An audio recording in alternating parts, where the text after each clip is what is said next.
What does it take to become the wealthiest individual in the Arab world? Is it luck, skill, or something else entirely? Today, we will uncover the story of Nassef Sawiris and how he climbed to the top of the wealth ladder. The Arab world has seen its fair share of ups and downs regarding wealth. In recent years, the number of billionaires in the region has decreased, dropping from 24 to 21 in 2020. But that hasn't stopped our leading man Nassef Sawiris from amassing a jaw-dropping net worth of $7.7 billion. That's right, a billion with a B. So how did this Egyptian businessman become the richest person in the Arab world? It's a tale of smart investments, calculated risks, and business savvy. We're about to take you on a journey through Nassef's rise to the top, from his early days in Cairo to his current status as a global business titan. Get ready to see what it takes to become the king of Arab wealth. From Cairo to the world, Nassef Sawiris' journey to becoming the wealthiest Arab didn't start in a rags-to-riches tale. Born on January 17, 1961, he entered the world as part of one of Egypt's most influential families. The Sawiris clan had already made their mark in business and construction, setting the stage for Nassef's future success. Growing up in Cairo, young Nassef was surrounded by the buzz of business and the hum of construction sites. His father, Onsi Sawiris, had founded the Orascom Group, a powerhouse in construction and telecommunications. This early exposure to the world of big business would prove crucial in shaping Nassef's future. But don't think for a second that being born with a silver spoon meant an easy ride to the top. Nassef knew he had to prove himself to show he was more than just his family name. So he hit the books hard, first in Egypt, laying down a solid foundation in business principles. But he didn't stop there. Nassef set his sights on the prestigious University of Chicago, where he earned a degree in economics. This combination of homegrown knowledge and international education would become his secret weapon in the business world. Now picture this, a young Nassef, fresh out of college, standing at the crossroads of his future. This was his call to adventure moment, the point where he had to decide whether to play it safe or take a leap into the unknown. And leap he did, right into the family business, Orascom Construction. But Nassef wasn't content with just following in his father's footsteps. No, he had bigger plans. He saw potential beyond Egypt's borders and started pushing to expand Orascom's operations internationally. It was a bold move, especially for someone so young, but Nassef had the confidence and the know-how to make it happen. His first major ventures, building hotels and resorts in Egypt. Now you might be thinking, hotels? That's not exactly groundbreaking. But here's the thing, these projects weren't just about providing fancy rooms for tourists. They were Nassef's training ground, his way of learning the ins and outs of large-scale projects. He was laying the groundwork, brick by brick, for his future empire. As the 1980s rolled on, Nassef started taking bigger risks. He set his sights on infrastructure projects. We're talking roads, bridges, power plants, the kind of stuff that keeps countries running. It was a gutsy move. These projects were complex, expensive, and fraught with potential pitfalls. But Nassef saw something others didn't. He saw opportunity. Of course, it wasn't all smooth sailing. Nassef faced his fair share of challenges. The Egyptian market was tough, with fierce competition and economic ups and downs that could make your head spin. But here's where Nassef's true talent shone through. He had this uncanny ability to spot opportunities where others saw obstacles. When the market zigged, Nassef zagged, always staying one step ahead of the game. His strategic decisions during this time were nothing short of brilliant. While others played it safe, Nassef took calculated risks that paid off big time. He diversified Orascom's portfolio, branching out into chemicals and other industries. It was like he was playing chess while everyone else was playing checkers. Building an empire. Let's explore how he built his empire. This is where things get serious. We're talking major investments, market challenges, and the kind of business moves that separate the big players from the rest. Nassef's journey to the top wasn't just about following in his family's footsteps. He had bigger plans, and those plans centered around two main areas: construction and chemicals. These weren't random choices. Nassef saw potential in these industries that others missed, and he was ready to bet big. Let's start with construction. Nassef took Orascom Construction to new heights. We're not talking about building a few houses here and there. No, Nassef went for the big stuff. massive infrastructure projects across the Middle East and North Africa. We're talking about the kind of projects that literally shape countries. Roads, bridges, power plants, you name it. These weren't just money makers, they were nation builders. But Nassif didn't stop there. He knew that to really make it big, he needed to diversify. That's where the chemicals came in. Nassif made a bold move into the world of nitrogen fertilizers through OCINV.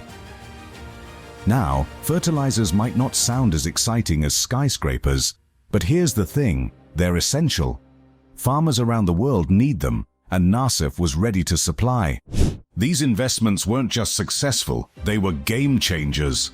Orascom Construction became a powerhouse in the region, while OCINV grew into a global leader in nitrogen fertilizer production. Nassif was playing on a whole new level. But let's be real, it wasn't all smooth sailing. The business world is like a roller coaster, and Nassif had to hold on tight through some wild rides. One of the biggest challenges? Fluctuating commodity prices. When you're dealing with construction materials and chemicals, price swings can make or break you. But Nassif, he knew how to navigate these choppy waters. Then there were the economic downturns. The global financial crisis of 2008 hit hard and many businesses crumbled, but not Nassif's empire. He had built his businesses to be resilient, able to weather the storms that sank others. How? By staying adaptable, always looking for new opportunities and never putting all his eggs in one basket. But perhaps the biggest test came in 2020 with the COVID-19 pandemic. The global economy took a massive hit, and even the wealthiest weren't immune. Many billionaires saw their fortunes shrink.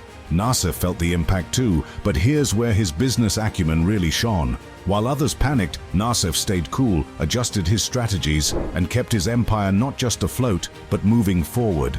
The Adidas Gamble. Nassif Sawiris had already made a name for himself in construction and chemicals, but his next move would catapult him into a whole new league of wealth. In 2015, Sawiris set his sights on a brand that's recognized worldwide, Adidas. Now you might be wondering, what does a guy who built his fortune on cement and fertilizer know about sneakers? Well, that's exactly what made this move so brilliant.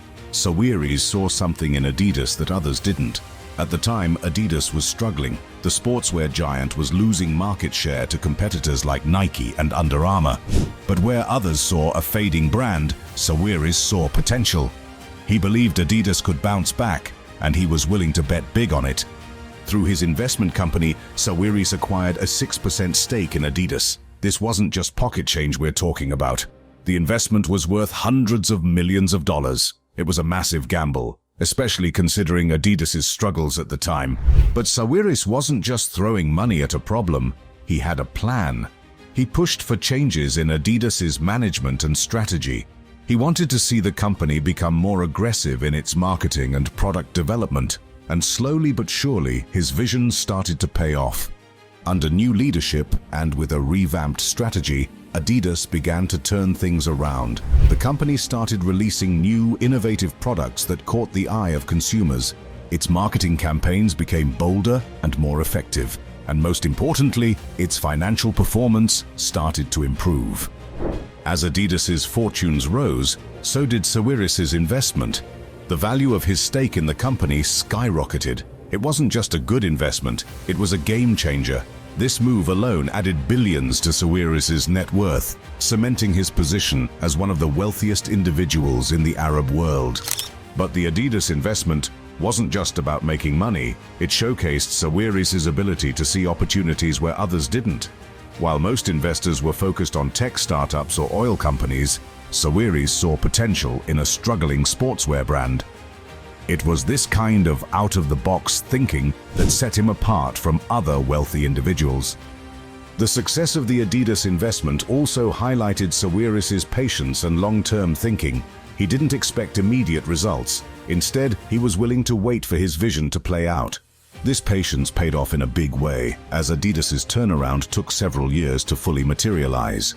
Of course, the investment wasn't without its challenges. The sportswear market is notoriously competitive and subject to rapid changes in consumer preferences. There were moments when it looked like Adidas might stumble again.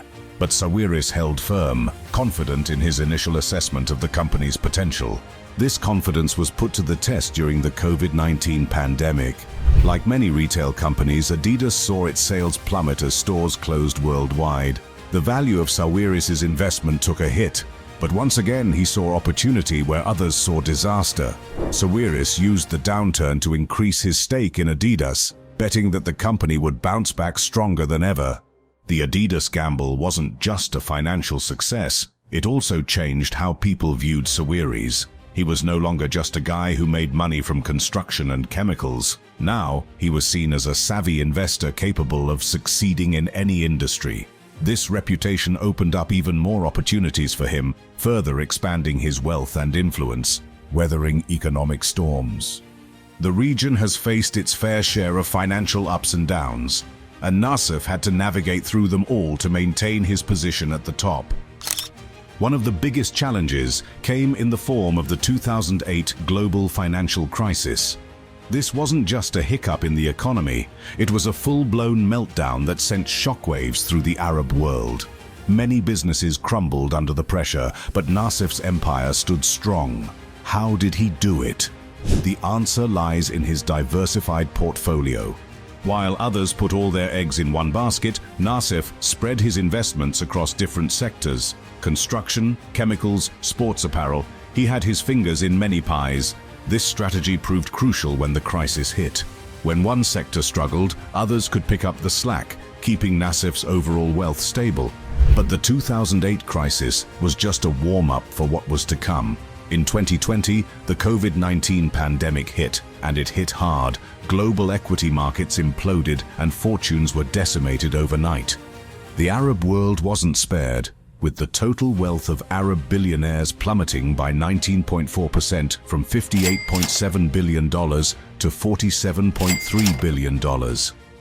Nassif himself saw his net worth drop from $6.4 billion to $5 billion, a 21.9% decrease. It was a stark reminder that even the wealthiest aren't immune to global economic upheavals. But here's where Nassif's resilience and adaptability really shone through. Instead of panicking or retreating, Nassif saw opportunity in the chaos. He used the market downturn to increase his stakes in key investments, particularly in Adidas. It was a bold move when many were selling off assets, but Nassif had faith in his long-term strategy. This ability to stay calm and think strategically during times of crisis is what sets Nassif apart. He doesn't just react to market changes, he anticipates them and positions himself to benefit from them. It's this forward-thinking approach that has allowed him to not just survive economic storms, but to thrive in their aftermath. But it's not just about having a diverse portfolio and staying calm under pressure. Nassif also showed an incredible ability to adapt to changing market conditions. When oil prices declined, impacting many economies in the Arab world, Nassif was already pivoting towards industries less dependent on oil. His investments in construction and chemicals proved particularly valuable during these times.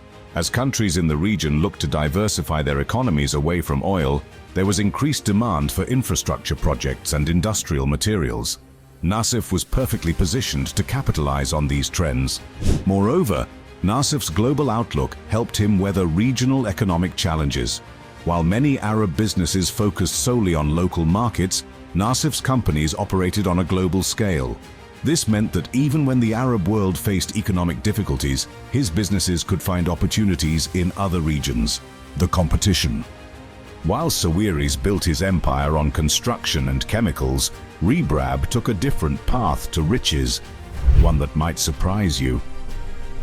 Rebrab's story starts in Algeria, where he founded Sevital, the country's largest privately held company.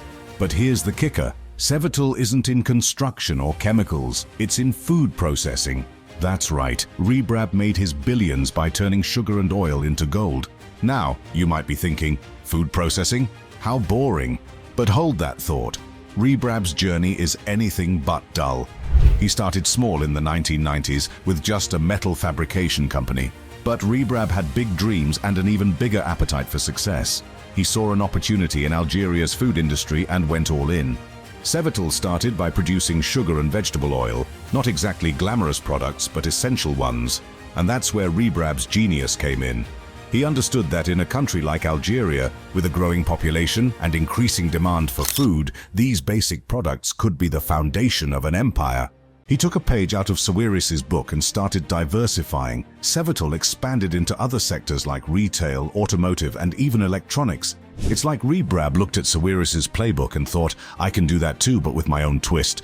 Now let's compare Rebrab's journey to Sawiris's. While Sawiris was building skyscrapers and producing fertilizers, Rebrab was refining sugar and pressing oil. Two very different industries, but both leading to immense wealth. It just goes to show that there's more than one way to make billions in the Arab world. But here's where things get interesting. Rebrab faced challenges that Sawiris didn't. Algeria's economy is heavily regulated, and the government keeps a tight leash on private businesses. Rebrab had to navigate this complex landscape, dealing with bureaucracy and regulations that could make your head spin. It's like he was playing the wealth game on hard mode. Despite these obstacles, Rebrab managed to build Sevatel into a powerhouse. The company now employs over 18,000 people and has operations not just in Algeria but across Europe and Africa. It's a testament to Rebrab's business acumen and his ability to spot opportunities where others see only challenges. One of Rebrab's most impressive moves was expanding Sevatel beyond food processing. In 2014, he acquired French home appliances maker Groupe Brandt. This wasn't just a random purchase. Rebrab saw an opportunity to bring high-quality appliances to the Algerian market while also gaining a foothold in Europe. It's the kind of strategic thinking that separates billionaires from millionaires. But let's not forget about the food processing that started it all. While it might not sound as exciting as building skyscrapers or investing in Adidas, the food industry has some serious advantages. For one, people always need to eat. Economic downturns, political upheavals, even global pandemics. None of these stop people from needing food. This stability has helped Rebrab weather economic storms that have sunk other businesses. Now, you might be wondering, if food processing is so great, why isn't Rebrab the richest Arab instead of Sawiris? Well, it comes down to scale and global reach. While Sevatel is a giant in Algeria, it's still primarily a regional player. Sawiris, on the other hand, has spread his investments across the globe, giving him access to larger markets and more diverse opportunities.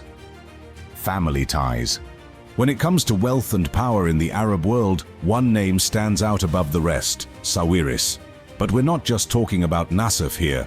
The Sawiris family is a dynasty of business titans, and Nassef's brother Naguib is a force to be reckoned with in his own right. Naguib Sawiris, with a net worth of $3.4 billion, is the third richest Arab. While that's less than half of Nassef's fortune, it's still enough to make most of us feel like we're living on pocket change. Naguib made his billions in telecommunications, founding Orascom Telecom and turning it into one of the largest telecom companies in the Middle East and North Africa. Now imagine growing up in a family where your brother is worth $3.4 billion and you're still the poor relation. That's the kind of environment that shaped Nassef Sawiris. It's not hard to see how this family dynamic might have pushed him to reach even greater heights.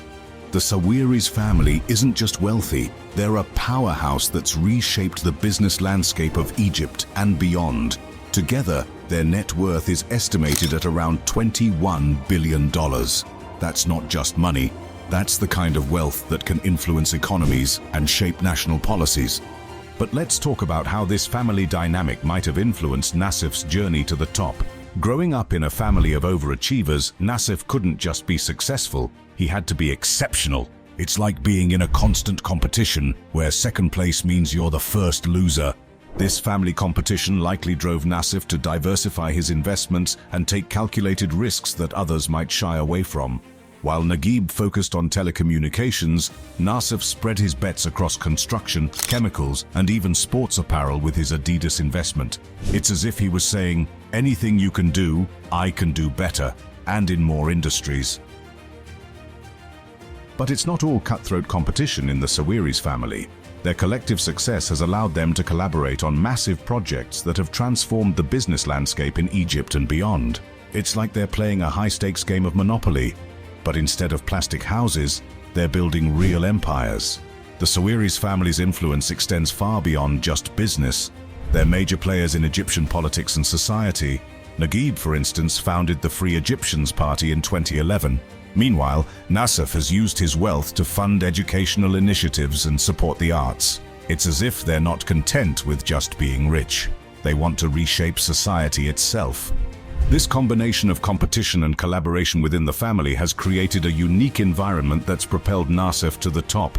He's had to be innovative, adaptable, and always on his toes to stay ahead in the family race. At the same time, he's benefited from the networks and opportunities that come with being part of such an influential clan. But being part of a dynasty like this isn't all private jets and champagne. It comes with immense pressure and scrutiny.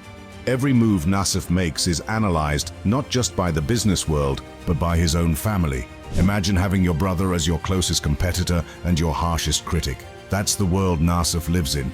This family dynamic has likely contributed to Nassif's resilience in the face of economic challenges. When you're used to competing at the highest level within your own family, external challenges might seem less daunting. It's probably why Nassif has been able to weather economic storms that have sunk other billionaires. The Sawiris family's success also highlights a crucial aspect of wealth in the Arab world: the importance of family connections. While Nassif and Naguib have undoubtedly worked hard for their success, they also had a significant head start thanks to their family's resources and connections. It's a reminder that in the world of Arab wealth, who you know can be just as important as what you know. The Lebanese Duo. Let's shift our focus to Lebanon, where another pair of billionaires have made their mark. Meet Naguib and Taha Mikati, brothers who've each amassed a fortune of $3.2 billion. The Mikati brothers aren't just rich, they're power players in Lebanese politics and business. Naguib has served as Prime Minister of Lebanon, adding a whole new dimension to their influence. But how did they build their wealth? The answer lies in the world of telecommunications. While Nassif Sawiris was busy with construction and chemicals, the Mikati brothers were betting big on our growing need to stay connected. They founded Investcom, a major telecom provider in the Middle East and Africa. In 2006, they hit the jackpot, selling Investcom to MTN Group for a cool $5.5 billion. This laser focus on telecommunications stands in stark contrast to Nassif's diversified portfolio. It's like comparing a specialist to a generalist. The Mikatis put all their eggs in one basket, but it turned out to be a pretty valuable basket. Their success shows that there's more than one way to become a billionaire in the Arab world. While Nassif spread his bets across different industries, the Mikatis doubled down on a single sector they understood inside and out. It's a reminder that sometimes expertise in one area can be just as valuable as diversity. But the Mikati brothers' story isn't just about making money, it's about timing and adaptability. They saw the potential in telecommunications when many others didn't. As mobile phones and internet access became essential parts of daily life, the Mikatis were perfectly positioned to profit. Their wealth has proven surprisingly resilient too. In 2022, while many fortunes were shrinking, the Mikati brothers saw their wealth increase by $700 million. It's a testament to the enduring value of telecommunications infrastructure, even in challenging economic times. However, their journey hasn't been without challenges. Lebanon has faced severe economic crises in recent years, with its currency losing more than 90% of its value. Yet the Mikati brothers have managed to maintain their wealth, partly thanks to their international investments. Comparing the Mikatis to Nassif Sawiris highlights some interesting differences in wealth-building strategies in the Arab world. Nassif's approach was to create a global conglomerate spanning multiple industries. The Mikatis, on the other hand, focused on becoming regional leaders in a single, crucial sector. Both approaches have their strengths. Nassif's diversification provides protection against downturns in any single industry. The Mikati's specialization allowed them to become true experts in their field, spotting opportunities others might miss. There's also a difference in how they've leveraged their wealth. While Nassif has used his fortune to make high-profile investments like his stake in Adidas, the Mikatis have been more low-key, focusing on reinvesting in telecommunications and tech. But perhaps the most striking difference is in their public profiles. Nassif Sawiris is known primarily as a businessman. Naguib Mikati, on the other hand, has become a major political figure in Lebanon. It's a reminder that in the Arab world, wealth and political power often go hand in hand. The success of the Mikati brothers also highlights the importance of family partnerships in Arab business. Like the Sawiris family, the Mikatis have shown how sibling collaboration can lead to extraordinary success. It's a common thread among many of the wealthiest families in the region. Real estate titans. There's another realm where fortunes are made in the Arab world: real estate. Two names stand out in this field: Hussein Sajwani and Abdullah bin Ahmad Al Ghuraya. These men have turned bricks and mortar into billions, proving that sometimes the simplest ideas can yield the greatest rewards. Hussein Sajwani, with a net worth of $2.7 billion, is the founder of Damak Properties. If you've ever been to Dubai, you've probably seen his handiwork. Damak is responsible for some of the most luxurious and eye-catching buildings in the city's famous skyline. We're talking about apartments that make your average penthouse look like a shoebox. Sajwani didn't start in real estate, though. He began his career in the food service business, catering to the US military during the Gulf War. Talk about an unexpected beginning for a real estate tycoon. But Sajwani saw an opportunity in Dubai's booming property market and jumped in with both feet. His strategy: go big or go home. Damak Properties are known for their luxury and extravagance. We're talking gold-plated interiors, private beaches, and even apartments that come with Bugatti sports cars. It's the kind of over-the-top luxury that's become synonymous with Dubai itself. But Sajwani isn't just about flashy buildings. He's a master of timing and marketing. He saw the potential in Dubai long before it became the global hub it is today, and he's not afraid to use celebrity power to sell his properties. Damak has partnerships with brands like Versace and even created a series of Trump-branded golf courses and villas.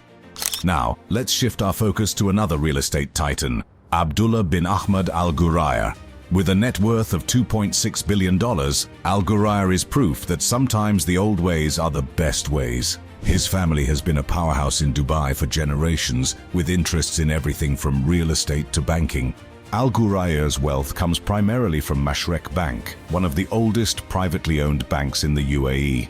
But don't let the word bank fool you into thinking this is just about numbers on a screen.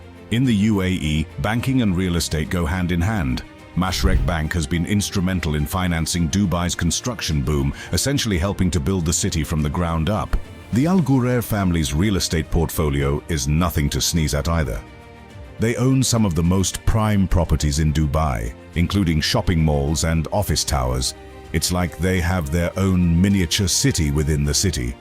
What's interesting about Al Ghuraya is how he's combined old-school business practices with modern finance. His family's been in business since the days when Dubai was just a small trading port. They've managed to keep their influence and grow their wealth even as the city transformed into a global metropolis. Now, compare these real estate moguls to Nassef Sawiris. While Sawiris was building a global empire in construction and chemicals, Sajwani and Al Ghuraya were focusing on their own backyards.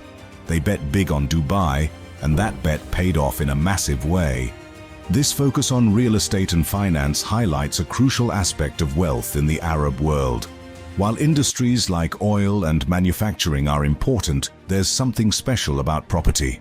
In a region where much of the land is desert, prime real estate becomes incredibly valuable. Add in the boom of cities like Dubai and Abu Dhabi, and you've got a recipe for creating billionaires. Diverse portfolios.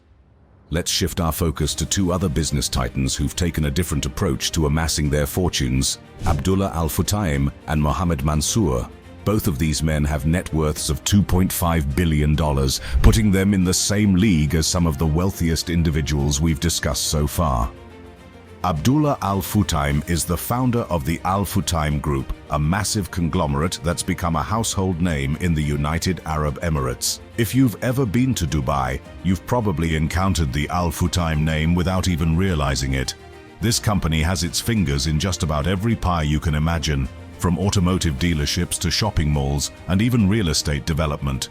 Al Futtaim's strategy is all about diversification. Unlike Nassef Sawiris, who focused primarily on construction and chemicals, Al Futtaim spread his bets across a wide range of industries. It's like he's playing a game of business monopoly, buying up properties in every color on the board.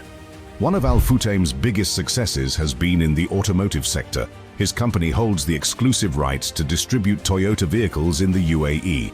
In a country where luxury cars are as common as sand, this deal has been a gold mine. But Al Futtaim didn't stop there. He's also got dealerships for brands like Lexus, Honda and Chrysler. It's like he's cornered the market on four-wheeled status symbols.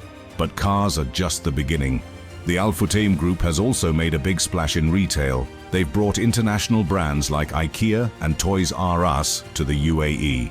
It's as if Al Futtaim looked at the rapid development of cities like Dubai and thought, these people are going to need furniture and toys to fill all these new homes. Now let's turn our attention to Mohammed Mansour. If Al Futtaim's strategy is about spreading bets, Mansour's is about doubling down on what works. Mansour is the chairman of the Mansour Group, a family business that's been around since 1952. Like Al Futtaim, Mansour has a strong presence in the automotive sector, but he's taken it global. The Mansour Group is one of the largest distributors of General Motors vehicles worldwide.